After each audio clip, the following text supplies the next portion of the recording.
tahlil doang udah dibilang ulama. Orang pulang haji udah dibilang ulama.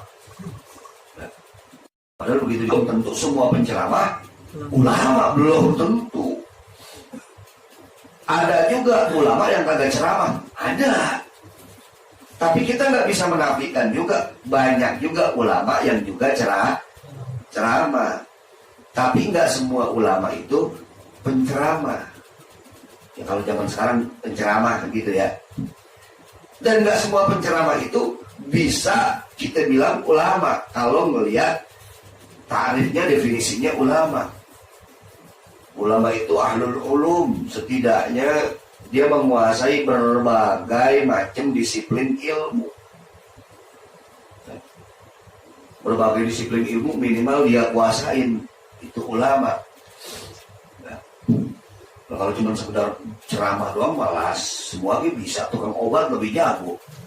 Tukang obat itu coba dah kalau lagi ke pasar mana, pasar Tanah Abang, pasar mana, itu tukang obat dari pagi sampai sore ngomong nggak berhenti, ada aja bahannya.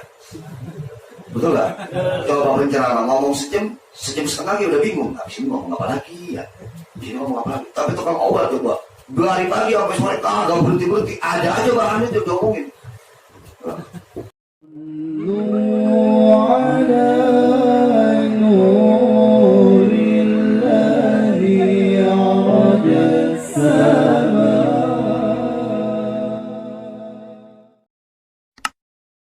Sepakat ijma bahwa jilbab wajib. Ada orang ngaku Islam, dia bilang pakai jilbab itu nggak wajib. Yang mau pakai silakan, nggak pakai nggak apa-apa. Walaupun dia pakai jilbab, tapi kalau dia mengatakan bahwa jilbab nggak wajib, bukan lagi dosa, tapi sesat, murtad, keluar dari Islam. Walaupun dia pakai jilbab. Ente pakai jilbab kenapa? Nggak apa-apa. Pengen tampil syar'i aja.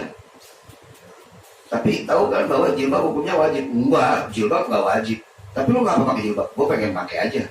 Kebetulan gue jualan jilbab di online shop. Hitung-hitung promo. Oh, jadi lu pakai jilbab bukan karena wajib? Bukan. Siapa bilang jilbab wajib? Bukan, nggak wajib. Pakai jilbab. Yang mau pakai silakan, nggak pakai nggak apa-apa. Itu bukan syariat Islam, itu budaya Arab. Murtad tuh dah. Walaupun dia pakai jilbab. Sama seperti orang sholat ini orang, tapi begitu ditanya, yang pengen aja, yang nggak pengen nggak apa-apa, nggak dosa. Lah kebetulan saya pengen, makanya saya sholat. Tapi ente nggak meyakini bahwa sholat wajib? Enggak, yang enggak nggak apa-apa. Tapi kalau saya kebetulan saya mah pengen. Saudara, walaupun dia sholat, tapi tetap sudah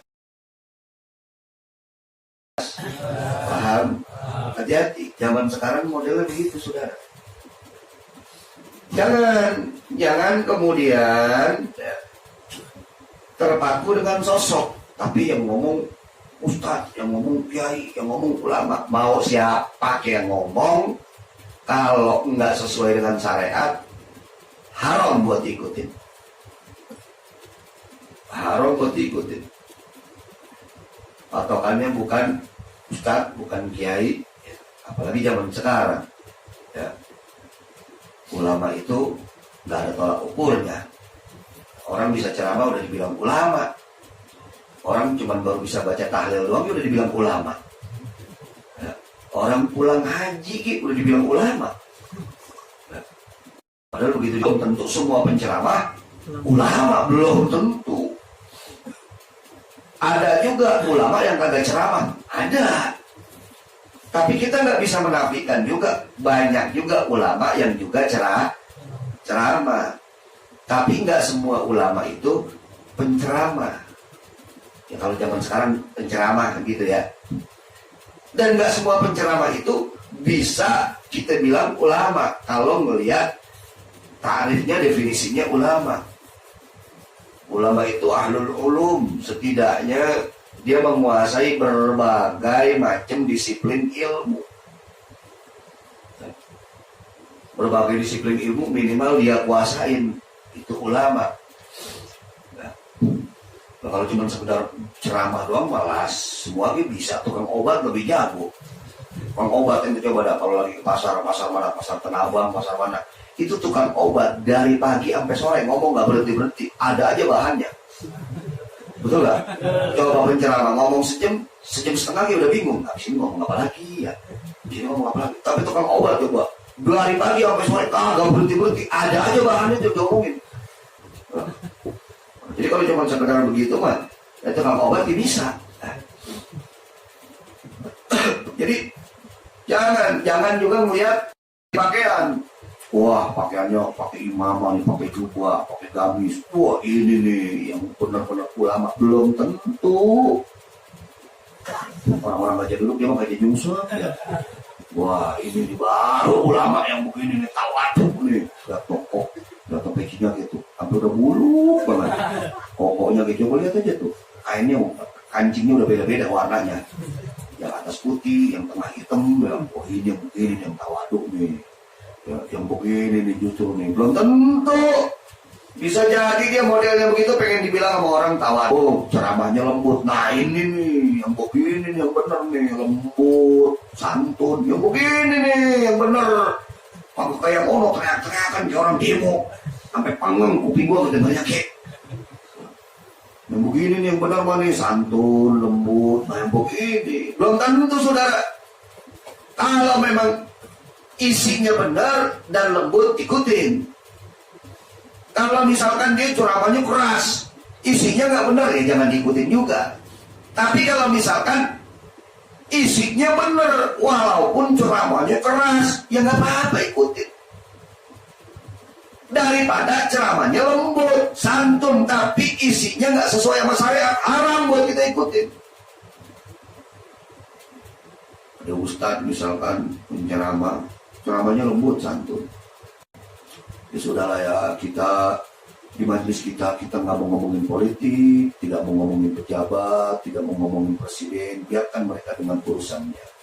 Saya ingin mengingatkan anak-anak muda bahwa kita ini hidup di zaman yang sudah beda. Kita hidup di zaman milenial, zaman now. Kalau zaman dulu, zaman orang-orang tua kita, pacaran itu tabu. Apalagi seks belum nikah, sangat tabu. Tapi kalau zaman sekarang, pacaran udah biasa. Seks sebelum nikah sudah biasa. Jadi kalau sekarang ada pasangan, pemuda sama pemudi, dia suka saling suka. Kemudian dia melakukan hubungan seks di luar nikah. Kalau memang suka sama suka, redo sama redo, tidak merasa terzolimi antara satu dengan yang lain, nggak apa-apa, nggak dosa. Penyampaiannya lembut, santun. Saudara, tapi isinya saudara sesuai nggak sama syariat? Ini namanya nih ya. Minyak babi cap ontak. Minyak babi cap ontak, gambarnya ontak dari Arab, cap ontak ya. Tahu di dalamnya minyak babi. Penyampaiannya santun, lembut, tapi isinya tidak sesuai dengan syariat, saudara. Ikutin jangan? Jangan. Jadi bukan tolak ukur lembut atau kerasnya. Dan tolak ukur juga bukan kelompok, bukan golongan. Apalagi partai, apalagi ormas.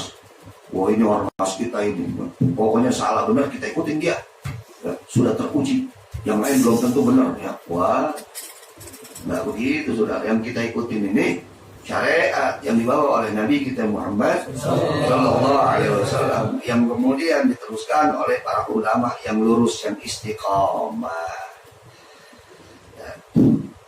Tapi kalau selama perbedaannya furu'iyah, asal ada dalil yang bisa dipertanggungjawabkan, jangan kita untuk menghantam mereka. Kira-kira jelas?